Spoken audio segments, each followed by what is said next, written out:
As the previous videos mentioned, Martin County is a place that is very impoverished.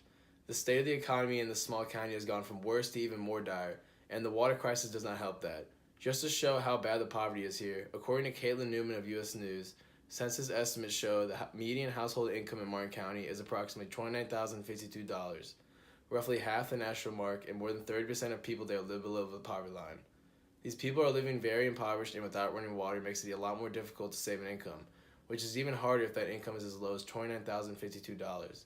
There are a lot of reasons the poverty is this bad here, and one main reason is the leaving of the coal industry, the government, and no business coming into the country. The cleanup of the water is also very expensive and very hard to fix without the proper funding. Hopefully the next couple minutes will inform you and help you get involved in whatever way possible. Imagine it is 1964 and you live in Martin County. Probably if you were around that time, you would have heard about the president coming into town on his infamous war on poverty. Even back in the 1960s, Martin County was poor, meaning that this poverty is deep-rooted and has not been taken notice by from the government of Kentucky and the United States. Probably why the water hasn't been fixed in years. A Martin County newspaper editor had this to say: "Here's the thing. In 1964, LBJ kicked off the war on poverty," said Gary Ball, editor of Martin County weekly newspaper, The Mountain Citizen. Here we are over 50 years later, and we can't even get decent drinking water. Also, the coal industry leaving had probably the most immense effect. According to Benny Becker of the Ohio Valley Resource, coal's decline has had an enormous impact on county budgets across central Appalachia. The reliance that Martin County had on the coal industry for jobs and businesses was huge. Without the industry thriving, then Martin County does not thrive. Coal is the heart of Martin County, so without its main export, Martin County cannot survive and bring in the income needed to fix the water.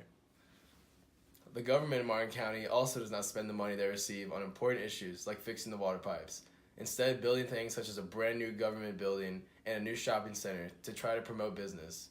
He pointed to the county's most recent investment in a $10 million government center as money that could have been better spent improving the country's water system, reports Benny Becker. This stupid use of money continues to severely hurt the government's own people. The water crisis today has dug deep into people's pockets. There is immense financial hardship put on these people because instead of running water, they have water bottles.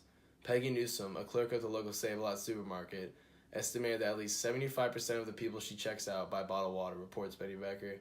Also, just to provide safer pipes and water would be in itself more expensive, too.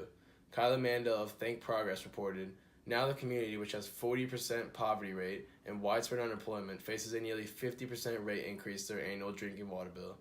This heavy upcharge on a clearly struggling people puts Martin County residents even deeper into debt." Businesses also refuse to come to Martin County because they can't use the water to run their business.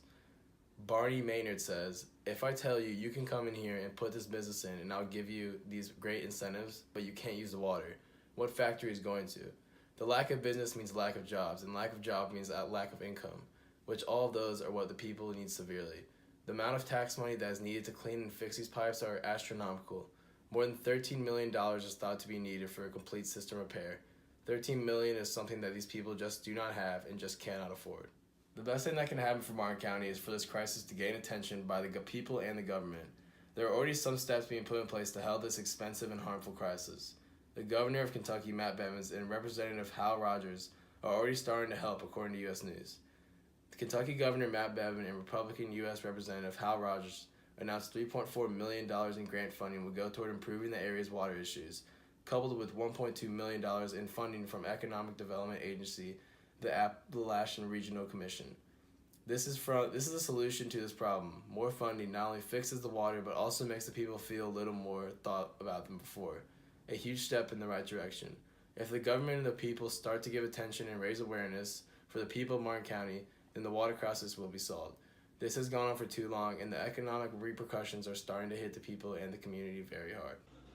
Hi, I really hope you enjoy my video, and I know it's probably pretty hard to get involved when you don't know how to get involved, so I'm going to put a couple of links in the description below, and I really hope you click them because the more people that get involved, the more this problem can be solved, and that's all these people need in Martin County. So please click on the link below, donate, try to do anything, and it'll make a big difference in the long run. Trust me. Thanks, and I hope you enjoy my video.